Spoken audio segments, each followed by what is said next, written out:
Hi hello வணக்கம் மக்களே. இன்றைக்கி நம்ம பார்க்கக்கூடிய இந்த வீடியோவை ஸ்பான்சர் பண்ணுறது நம்ம பைமோட் அப்ளிகேஷன். இந்த அப்ளிகேஷனை உங்கள் மொபைல் ஃபோனில் டவுன்லோட் பண்ணி உங்கள் வீட்டுக்கு தேவையான கிராசரி ஜாமான்களை வாங்கி பயன்பெறுங்க.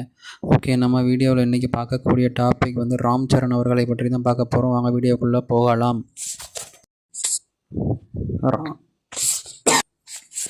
ராம் சரண் தெலுங்கு திரைப்பட நடிகர் ஆவார். 2007ஆம் ஆண்டு சிறுத்தை என்கிற திரைப்படத்தின் மூலம் திரைப்பட துறைக்கு அறிமுகமானார். அதைத் தொடர்ந்து பல வெற்றி திரைப்படங்களில் நடித்ததன் மூலம் நந்தி விருது, ஃபிலிம்ஃபேர் விருது போன்ற பல விருதுகளை வென்றார். இவர் தெலுங்கு திரைப்பட நடிகர் சிரஞ்சீவியின் மகன் ஆவார். தனிப்பட்ட வாழ்க்கை. இவரது தமிழ்நாடு மாநிலம் சென்னையில் பிறந்தார். இவரின் தந்தை சிரஞ்சீவி மற்றும் தாய் சுரேகா சிரஞ்சீவி ஆவர். இவரின் குடும்பத்தை ஒரு திரைப்பட கலை குடும்பம் ஆகும்.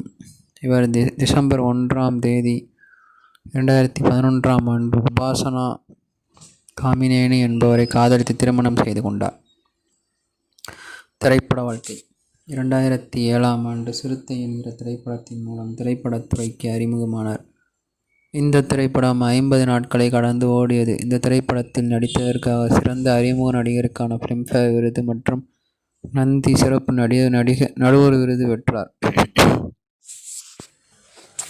இந்த திரைப்படம் தமிழ் மொழியில் சிறுத்தை புலி என்ற பெயரில் மொழிமாற்றம் செய்யப்பட்டு 2012ஆம் ஆண்டு வெளியானது. 2009ஆம் ஆண்டு மாவீரன் என்ற திரைப்படத்தில் இவர் இரட்டை வேடத்தில் நடித்திருந்தார். இந்த திரைப்படத்தை ராஜமௌலி இயக்கியுள்ளார். இந்த திரைப்படத்தில் இவருக்கு ஜோடியாக நடித்த காதல் அகர்வால் நடித்திருந்தார். இந்த திரைப்படம் பெரிய வெற்றி பெற்றதுடன் வசூலில் மிகப்பெரிய வெற்றி கண்டது. மாவீரன் திரைப்படத்தின் வெற்றியை தொடர்ந்து 2010ஆம் ஆண்டு ஆரஞ்சு, 2012ஆம் ஆண்டு ரச்சா, 2013ஆம் ஆண்டு நாயக், 2014ஆம் ஆண்டு ஏவடு போன்ற தெலுங்கு திரைப்படங்களில் ஜன்சீர் என்றது ஒரு ஹிந்தி திரைப்படத்திலும் நடித்திருந்தார். இந்த திரைப்படத்தில் இவருக்கு ஜோடியாக பாலிவுட் நடிகை பிரியங்கா சோப்ரா நடித்திருந்தார். இந்த திரைப்படம் தெலுங்கு மொழியில் தூபேன் என்று மொழிமாற்றம் செய்யப்பட்டு வெளியானது. இவர்கள் தற்பொழுது கோவிந்துது ஆண்டரிவாடிலே என்ற திரைப்படத்தில் நடித்து கொண்டிருக்கின்றனர். இவருக்கு ஜோடியாக நடிகை காஜல் அகர்வால் நடிக்கின்றார். இவரது ஆரம்பகால வாழ்க்கை. ராம் சரண் சென்னையில் பிறந்ததோடு அவர் 2 உடன்பிறப்புகளுடன் உள்ளார். ஒரு மூத்த சகோதரி சுஷ்மிதா மற்றும் தங்கை ஸ்ரீ பூஜா. ராம் சரண் சென்னையில் உள்ள பத்மா சேஷாத்ரி பாலபவனில், லாரன்ஸ் பள்ளி, லவ்டேல், ஹைதராபாத் பொதுப்பள்ளி, பேகம்பேட்டை மற்றும் ஹைதராபாத் செயின்ட் மேரி கல்லூரி கல்வி பயின்றார். மும்பையில் உள்ள கிஷோர் நமித் கபூரின் நடிப்பு பள்ளியில் பயின்றார்.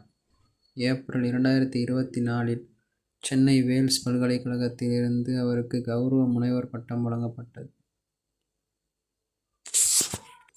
இவர் மற்ற வேலைகள். சரண் ஒரு குதிரையேற்ற வீரர். அவர் தனது குழந்தை பருவத்தில் குதிரை சவாரி கற்றுக்கொண்டதாக ஹேண்ட்ஸ் இந்தியா செய்தி வெளியிட்டுள்ளது. செப்டம்பர் 2011இல் அவர் தனது சொந்த போலோ அணியான ராம் சரண் ஹைதராபாத் போலோ ரைடிங் கிளப்பை தொடங்கினார். அவர் மா டிவியின் இயக்குனர் குழுவில் பணியாற்றினார். 2009ஆம் ஆண்டில் அவர் பெப்சியின் விளம்பர பிரச்சாரங்களுக்கான செய்தி தொடர்பாளராக ஆனார்.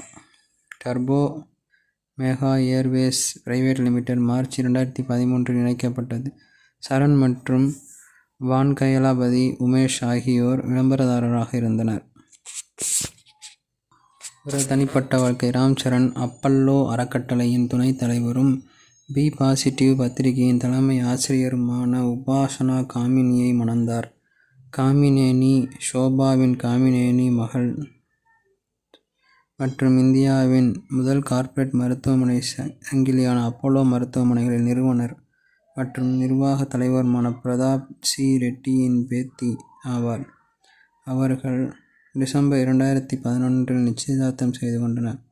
பின்னர் ஜூன் 14, 2012 அன்று ஹைதராபாத்தில் உள்ள டெம்பிள் ட்ரீஸ் பண்ணை வீட்டில் திருமணம் செய்து கொண்டனர். நியூஸ்எக்ஸ் வெளியிட்ட ஒரு கட்டுரையின்படி சரண் மற்றும் உபாசனா இருவரும் தமிழ்நாட்டில் சென்னையில் உள்ள ஒரு பள்ளியில் 9ஆம் வகுப்பு வரை நண்பர்களாக இருந்தனர். ஜூன் 20, 2023 அன்று தம்பதியினருக்கு முதல் குழந்தை, ஒரு மகள் பிறந்தாள். மத நம்பிக்கை. கேரளாவின் சபரிமலை ஆண்டுதோறும் செய்யப்படும் 41 நாட்கள் நடைபெறும் ஐயப்ப விரதம் ராம் சரண் பங்கேற்கிறார். அவர் இந்த பயிற்சியை 2008 தொடங்கினார். இந்த ஆன்மீக வாழ்க்கை மன அழுத்தத்தை குறைப்பதற்கும், ஆரோக்கியமான மற்றும் எளிமையான உணவை உட்கொள்வதற்கும், தனது குழப்பமான படப்பிடிப்பு அட்டவணைகள் மற்றும் நிச்சயமற்ற சாதாரண விஷயங்களிலிருந்து உள் அமைதியை பேணுவதற்கும் ஒரு போதை நீக்க விடுமுறை போன்றது என்று சரண் கூறினார். மேலும் தனது தந்தை சிரஞ்சீவியை தீட்சையை பின்பற்றுவதில் தன்னை ஊக்குவிப்பதாகவும் கூறினார். இதுவே இவரது வாழ்க்கை வரலாறு. நன்றி, வணக்கம்.